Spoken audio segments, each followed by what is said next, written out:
They each do the same thing: provide a second screen for your smartphone on your wrist. But they go about doing it in completely different ways and with totally distinct results. Which one should you strap on if you're in the market for a summer wearable? Let's find out. I'm Michael Fisher with Pocket Now, and this is Android Wear versus Pebble Smartwatch.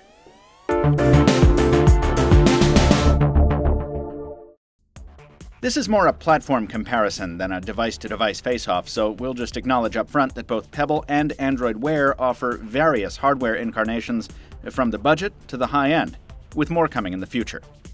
The most glaring difference is that Android Wear is a full-color experience, while Pebble, for now, is a simpler monochrome, a sacrifice that gives it a distinct edge in open sunlight. Despite this, the principal functionality is the same across these platforms: delivering notifications from your phone to your wrist via Bluetooth.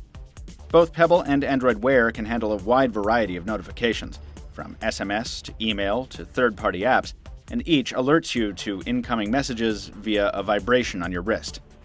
Both platforms offer devices with changeable watch bands for customization and customizable software as well, with support for native and third-party applications. Oh, and they each tell the time, with many different watch faces to choose from. But for all their similarity and basic functionality, almost nothing else is the same. Some of the differences are the unavoidable kind, the ones that crop up whenever you're comparing a nearly 2-year-old platform to a 2-week-old one. Pebble's third-party application store counts about 3,200 apps from over 15,000 developers, while Android Wear is just getting its feet under it. Other differences are more philosophical. Pebble was built with simplicity in mind. As a result, the software on its e-paper display is list-driven and straightforward, eschewing a touchscreen for side-mounted navigation buttons. The list options are static. They don't change over time, ensuring that your notifications, for example, are always in the same place. Android Wear is more complex by comparison, even though it tries not to be. It's not the layout that's the problem. The colorful touch-driven interface is quite beautiful, and its formatting is logical, with a vertical column of cards for the top layer and more detail available with horizontal swipes. But because the whole thing is driven by Google Now, the cards are constantly changing positions.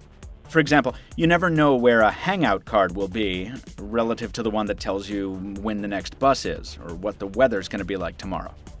And getting to third-party apps via touch is an exercise in endless scrolling. Fortunately, there's a better way to interact with Android Wear that Pebble doesn't offer: voice input. To launch an app, you can just say its name, and that goes for other actions like Google searches, texting by dictation, asking for a pedometer count, and so on. It's by no means perfect, which we'll expand on in our full review, but the voice interface is probably Android Wear's biggest advantage over Pebble, even more so than the bigger, brighter displays on its watches.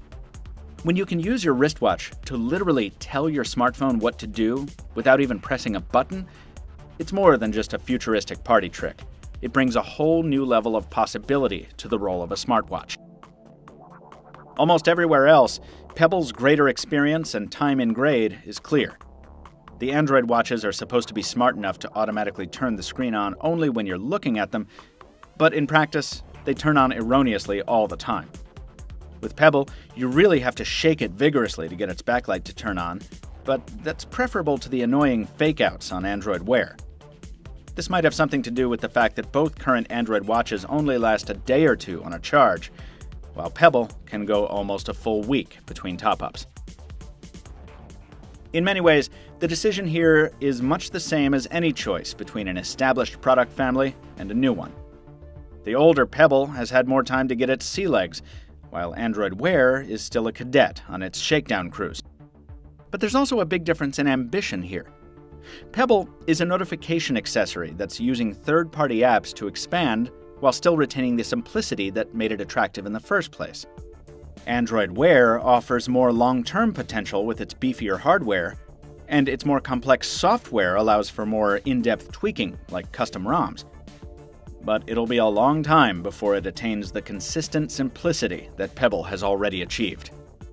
So if you want a wearable that doesn't stray far from the basics, a watch that just works, and one that works with your iPhone, go for the Pebble. If you want something flashier, something more powerful, something you can talk to, Android Wear is your wearable of choice.